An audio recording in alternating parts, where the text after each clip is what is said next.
Salut à tous, c'est l'apprenti jardinier. Aujourd'hui on se retrouve au potager, donc potager tout neuf on va dire. J'ai décidé de l'agrandir, donc de pas grand chose, hein, c'est juste histoire de mettre une planche ou deux en plus. Donc j'ai décidé d'agrandir et je me suis dit que j'allais vous montrer ma façon de faire. Alors j'ai pas vocation à vous apprendre comment faire votre potager, mais je vous montre ma façon à moi de le faire et si ça peut aider certaines personnes, c'est que mieux. Allez, on y va.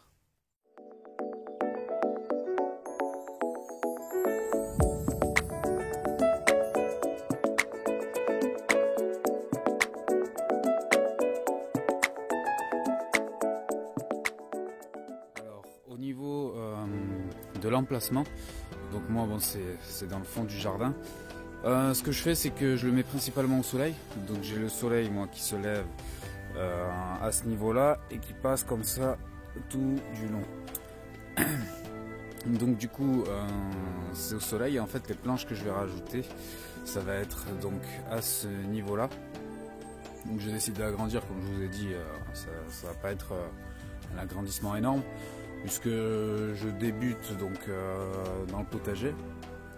Et que j'aimerais me faire la main petit à petit et pas arriver comme un fou et avec des mètres carrés et des mètres carrés de potager. Donc je commence petit. Je sais même pas là dans un premier temps si je vais tout utiliser ou non à la première saison.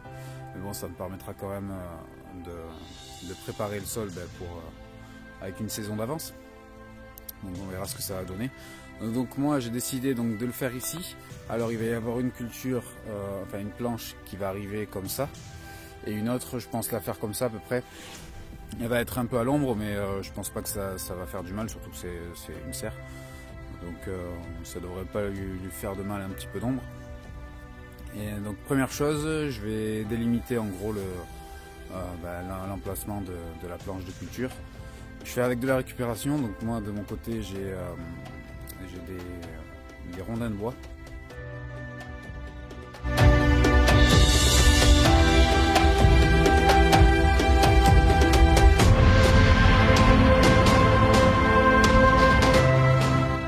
Je viens de terminer la délimitation de mes planches de culture avec mes rondins de bois.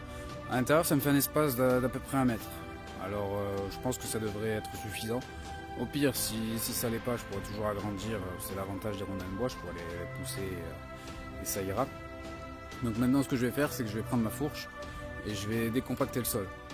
Alors l'idéal ça aurait été d'avoir une grelinette, mais vu que j'en ai pas pour l'instant, on va faire avec ce qu'on a, même si j'envisage d'en acheter une.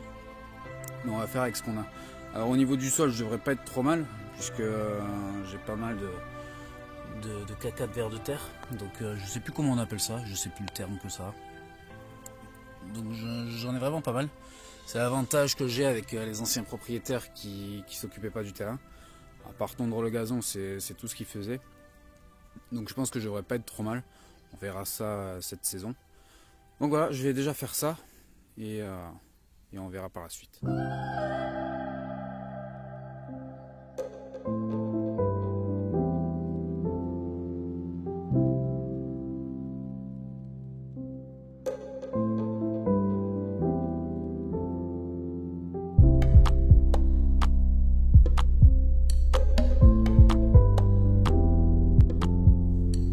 Alors maintenant que ça c'est fait, ce que je vais faire moi maintenant, c'est que je vais y rajouter du fumier. Alors pour l'instant j'ai pas du fumier de chez un agriculteur voisin. Donc ce que j'ai fait, c'est que j'ai acheté des sacs de fumier directement en jardinerie. Je vais mettre donc mon fumier. Ah non oui. Désolé pour ça. Pousse-toi. Donc ce que je vais faire, c'est que une fois que j'aurai mis mon fumier, je vais y mettre une couche de feuilles mortes par-dessus et je vais laisser comme ça jusque la belle saison. Alors je le répète, c'est une parcelle, je ne sais pas si je vais l'utiliser pour cette saison-là. Je l'utiliserai certainement la saison qui suit. Et peut-être ça, je ne sais pas trop pour l'instant ce que je vais faire. On verra. Allez, c'est parti.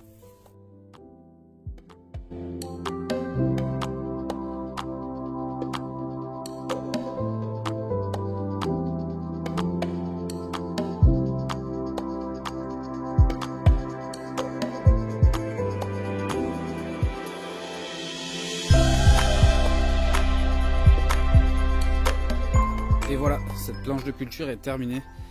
Dans mes précédentes vidéos, je vous avais parlé du compostage de surface. En fait, c'est tout simplement ce que je viens de faire. C'est-à-dire que j'ai pris mes matières, je les ai posées directement au sol, à l'endroit où j'en ai besoin en fait. Et je vais tout simplement laisser la nature faire. Laisser les feuilles se décomposer. Alors vous avez de la matière verte, il y a de la mousse, il y a de l'herbe. Donc ça va me permettre d'avoir un petit peu d'azote que je viendrai combler quand l'herbe aura bien poussé. En fait, je vais laisser donc la nature faire comme j'ai dit. La deuxième planche n'est pas encore terminée, je vais la faire sans caméra. Je pense que vous avez compris le système. Et voilà, cette vidéo s'arrête là. Si jamais vous avez des conseils, astuces sur différentes façons de faire, n'hésitez pas à me le dire dans les commentaires. Ce sera toujours bon à apprendre et j'espère apprendre quelque chose. Si jamais moi de mon côté je vous ai appris quelque chose, c'est encore mieux. Donc moi je vais vous laisser là et je vous dis à la prochaine. Allez, ciao.